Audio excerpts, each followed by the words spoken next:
Iliman Ndiaye Iliman Ndiaye tànnul xaalis de Iliman Ndiaye ballon d'or mondial la bëgg comme ni mu ko waxee woon de asalaamaaleykum gars yi nuyu naa leen bu baax amati mbégte comme saa su ne jox leen ay xibaar yi nag donc xam ngeen ne jamono bi yàq le mercato donc dinañ jéem a analyser le mercato européen ak le mercato sénégalais wax si suñu ay xalaat wax si suñu ay gis-gis ba voilà comme ni nga gisee Iliman Ndiaye laa am envie de démarrer comme ni ma ko defee tey si suba dama kontaan bi ma gisee ne Iliman Ndiaye c'est lui-même qui a décidé de dire non à donc lii di Al Hilal xaalis lañu am xaalis bu weex tal lañ ko tegal sur la table fan yële pass gis ngeen ne papaam vidéo am génnoon na papaam moo njëkk a weddi mbir bi ne doon tooñaate sax ne non Iliman tooñ naa ko et tout papaam ma koy nuyu de passage franchement ma xool l'année dernière est-ce que joxuma ay 7 maillots 6 maillots de Iliman Ndiaye que ça soit Sheffield am naa maillot Sheffield Olympique de Marseille daaw Everton bi jox na ma xam nga donc ma koy nuyu de passage donc Iliman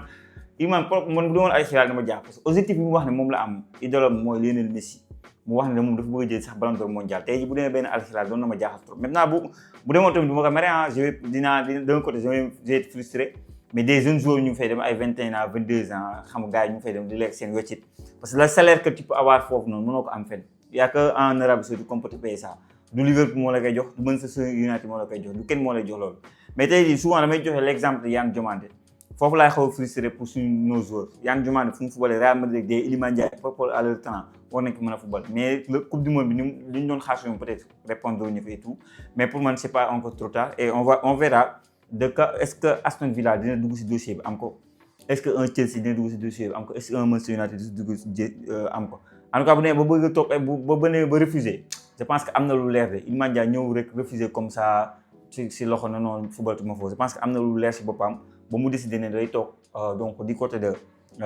Premier League bàyyi fi salaire ak salaire nu mu réyee Al Hilal xam ne mooy Real Madrid Arabie Saoudite trophée yëpp lay jëlee et tout donc ku dem ba xëcc Neymar donc Iliman Ndiaye mën na la may tëb mais Iliman Ndiaye quand même c'est lui qui a dit non et loolu c'est à féliciter gars yi l'autre information bi ñu waxoon tey suba c'est El Hadji Malick Diouf xam ngeen ne beneen foofu def na deuxième offre am waa kii di bañ ñu koy waxatee waa West Ham di bañ même Sunderland a fait une offre tey jii Sunderland même ba pare soo waa West Ham bañ waa West Ham attend ay 45 millions yooyu ñu ngi ko jëndee 25 millions du côté de Spartak Slavia Prague fa lañ ko jëlee donc jamono bi donc dañuy xaar salaire bu maanaam salaire autant pour moi offre bu réeréeré pour mën a bàyyi El Hadji Malick Diouf sinon El Hadji Malick Diouf va rester donc du côté de Premier League du côté de Championship deuxième division fa lay toog yéen sénégalais yi xam naa ne am ngeen votre idée de la question ci commentaire bu wax leen si seen xalaat ak seen gis-gis par rapport à ça que doit faire donc kii di El Hadji Malick Diouf en tout cas moi je le verrai bien à Brentford sax moom ma gën a Sunderland quoi Brentford l'année dernière défensivement offensivement équipe bu correcte la équipe bu costaud la quoi donc man je le verrai bien mais je pense que dina mujj dem de je pense que dinañ jéem a trouver accord autour de 42 à 45 millions yooyu dinañ trouver accord voilà gars yi bu ñu jógee foofu damay wax si Dion Lopy bi xam ne li tax mu choisir Etihad Dion Lopy bu ñu nax nag Dion Lopy nee na histoire club bii nangam loolu moo tax mu jël ko histoire club bi nangul naa la mais loolu waxu mercato la rek Dion Lopy xam nga Dion Lopy genre moom aussi le salaire qu'il touche là-bas booy gars yi kenn du ko fay du Espagne championnat Espagne lañ ko koy fay du Premier League lañ koy fay du Ligue 1 lañ ko koy fay kenn du ko fay et il y a de ces salaires là il y a une vie après le football là il y a une vie et donc du moment où boobu léegi moom c'est pas quelqu'un qu'on appelle équipe nationale du Sénégal certes dina am déception pour beaucoup de Sénégalais yu xamante ne yéene woon nañ ko mu jouer Sénégal et tout mais voilà le salaire qu'il touche là-bas suñu waa ji mën ko am feneen donc moom muy wax ne non c'est le côté historique moo tax mu tànn Etihad c'est vrai que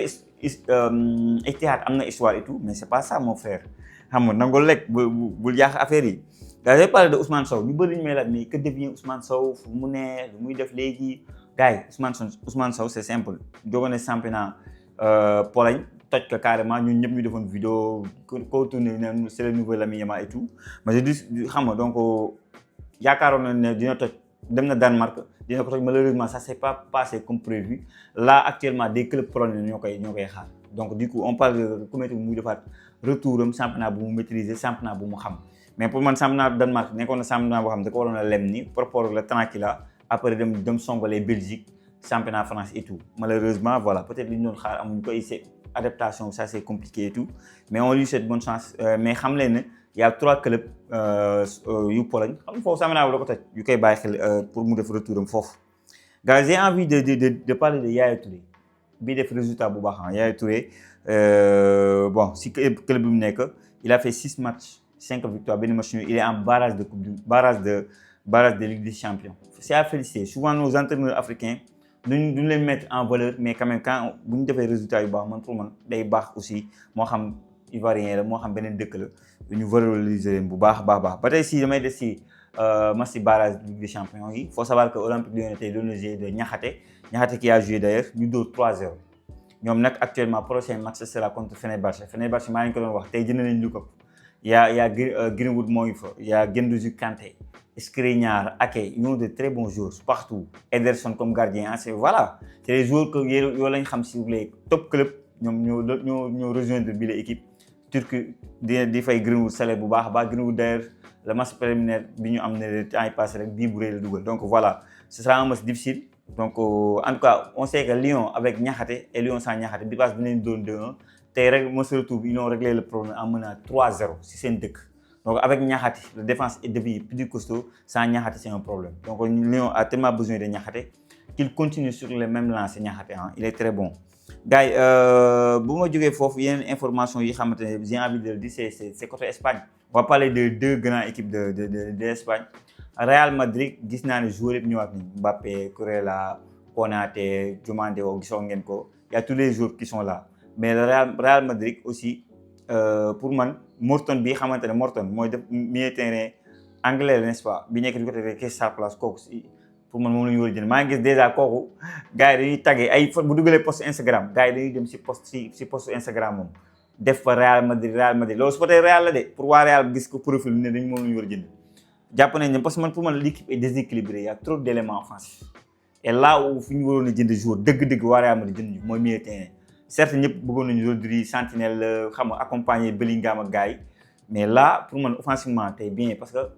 man même Yann Diomandé man pour man am Rodrigo am ñooñu ñëpp Yann Diomandé 100 millions yi nga def noonu pour man Olise nga ko waroon def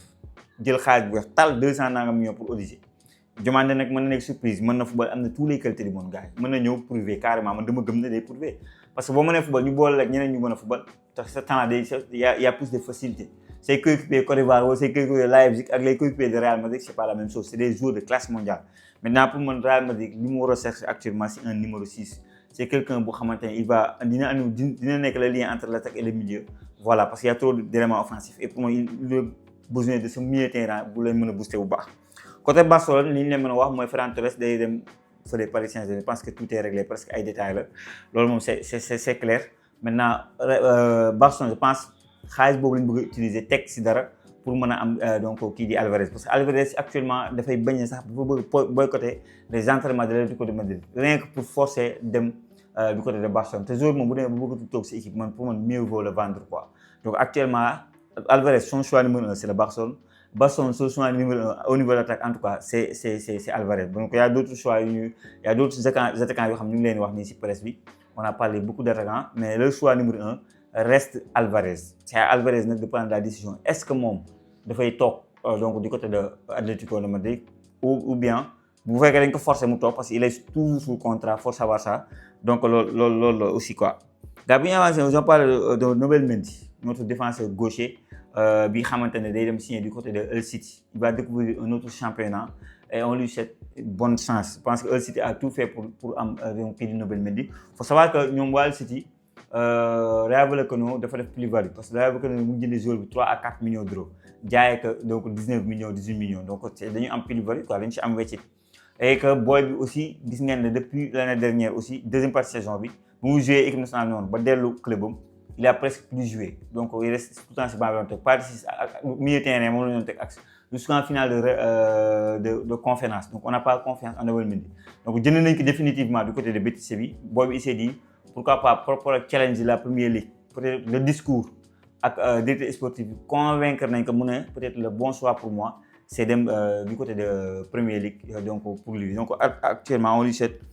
bonne chance gars yeneen information on peut parler de départ bi xamante ne actuellement il est libre de contrat il est mën a dem fu ko neex parce que c'est normal soit départ li mu doon laaj Corinthians c'est voilà li mu doon laaj li ñu bëggoon pour ñu defal ko contrat c'est ay droit d'image ay lii am naa droit lii damay jël jet privé bi fii damay def un tel Brésiliens yi se sont dit mais qui se fout du monde quoi donc ça mieux vaut on réduit ton contrat après nga dem xool leneen ñun tam ñu dem xool leneen donc là il est libre de tout contrat moom mooy xool fu ko neex mu dem fa gars yi démb y a 3 Sénégalais yu signé match yu jógee ñu koy waxatee Génération Foot en espérant que ñu génnal ñu talent. Ça fait un bail qu'on attend ce talent là parce que voilà y a pas Moussa Fall qui fait actuellement dugal na bii rek planté keroog voilà mais comme ñoom ku si mel ni Alassane Sy milieu terrain fa la dem y a Abdourahmane Mody attaquant fa la dem ak Vincent Gomis mais Vincent Gomis laa gën a maîtriser gardien de but aussi newoon si U17 yi y a 3 joueurs dem nañ foofu on leur souhaite bonne chance parce que moom laay wax rek man Génération kii match tout le temps damay bëgg muy toog Ligue 1 c'est bien pour notre football c'est bien pour le football sénégalais parce qu'il nous sort tout le temps des talents et ces talents là dañuy jëriñ ëllëg équipe nationale du Sénégal moo tax Génération Foot moom dina fi yàgg que nous sort beaucoup de talents à chaque fois même si bon il y aura pas toujours des Lamine Camara ou des Ismaïla Sarr mais au moins ñu ngi gën a talent booy nag ñoo nañ redouble d'effort xam na football day gën a dem muy gën a métti l'exigence c'est day gën a métti donc c'est le très haut niveau xam nga donc moo tax daal on le souhaite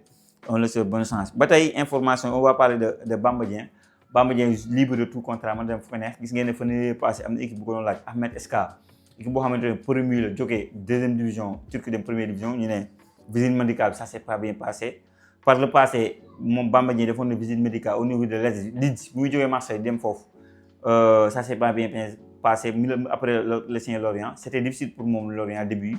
joué wul c'était compliqué pour lui après la ñu ñëw commencé jox confiance ba l'année dernière mu claqué plus de 12 buts 14 buts quelque chose comme ça donc loolu moo tax équipe bi bëri di ko bàyyi xel Hull City bi mu doon wax sànq mu ko doon bàyyi xel Werder de Bremen beaucoup d'équipes en Allemagne et en Angleterre là c'est Nice nag moo nekkoon na si dossier bi après da si génniwaatoon instant yi duggaat na si donc Nice s'intéresse à Bamba Dieng donc on verra est-ce que Bamba Dieng dina Nice la challenge Nice toog championnat en France ça dina ko intéressé ou pas loolu c'est à voir.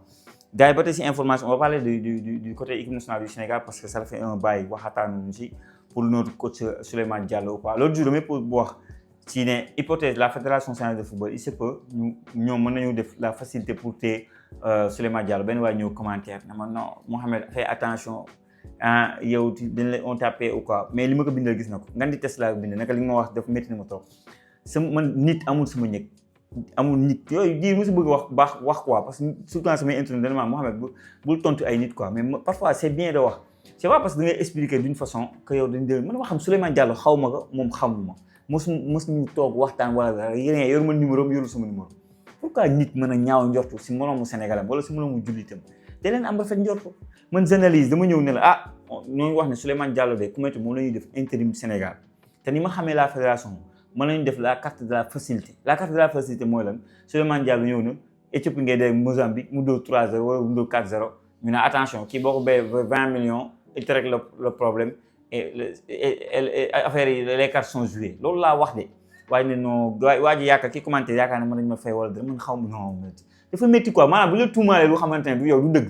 genre doo si bëgg di tontu mais parfois il faut nga tontu pour ñeneen parce que benn waay mën a jóge fële xamu la nouveau abonné la wala dara lire na kii commentaire dafa man ni xam na li muy renseigné c'est bien renseigné xam na kii di wax nii kon li muy wax est-ce que dëgg nga génn ñii di la ko xoolee xam ne du dëgg yàlla voilà bàkkaar baaxul gars yi day leen wax boo leen wax la nit waxal leen lu am ne lii am na gis naa si teg naa si bët Mouhamed jox nañ la xaalis si corrompre nañ la wala dara nit mënuma jënd si lii du mës a am incha allah jënd la nit non bàyyi leen loolu quoi bàyyi xalaat yooyu c'est négatif c'est pas bon pour moi man dafay damay métti man bu ma leen bëgg a tontu bu ñàkk respect parce que aussi ki lay commenter xamoon sa papa la xamoo 70 ans la am xamoo 65 ans la am xamoo sa mag la xamoo sa rak xamoo ka la mën nga tontu lu ñagas lu xam nga bëgg tontu mais kooku moo lay wax lu la métti loo xamante ne ngay tontu loolu man xaw ma sax kuy Souleymane Diallo mais dama lay wax loolu hypothèse la bu mu la andi ne la fédération mën nañu jouer la carte de la facilité mais man Mohamed en tant que tel boo ma laajee lan nga bëgg comme coach man Habib Beye mooy sama choix man bu fekkoon dañu maa tànn Mohamed yow yaa tànn coach Sénégal dama naan andi leen Habib Beye et son staff mu doxal donc ñoo ma fi pour faral ay Souleymane Diallo loolu hypothèse de bref bëgguma si sax attardé parce que am na samay internautes yu xamante ne bëgguñu may justifier wu dañ may mere solo parce que commentaire dañ ma Mohamed ne te justifie pas defal li ngay def et tu avances mais parfois il faut nga leeral yenn yi quoi parce que ça fait mal quoi voilà donc mbokk yi donc voilà la question Souleymane Diallo loolu mu ngi noonu loolu laa si mën a wax donc gis ngeen ne moom moo nekk ku moo nekk intérim parce que il faut régler la question Pape Thiaw bi xam ne que Emile xaalis bu bëree bëri Vieira il est toujours au Sénégal pour man il est en bonne voie son dossier maintenant il faut régler le problème Pape Thiaw parce que état bi génn na si loo xam tant que réglé woo le problème Pape Thiaw tu peux pas avoir Vieira et donc lii lay dese mooy Souleymane Diallo bi xamante moo nekk DTN mooy yor équipe bi jusqu'à jusqu'à que ñu régler sa problème là donc loolu mooy affaire bi donc mbokk yi li mën na ko xibaar yi xamante boobu naa ko partager ak yéen wax leen ci commentaire ngeen wax ma seen xaar ak seen gis-gis di wax yéen ñi xam ne ngeen am problème foo leen saani ay match ak yooyu championnat ba mu commencé yéen a fi téye seen bopp numéro bi jox naa leen ko c'est le 77 685 70 12 77 685 70 12 xam nga dem seen plateforme yi doole ñu moo xam TikTok la moo xam Instagram la boo leen tapé Senfootball TV incha allah da ngeen gis suñu logo bi jaajëfal naa leen wax leen ba beneen sur Senfootball TV.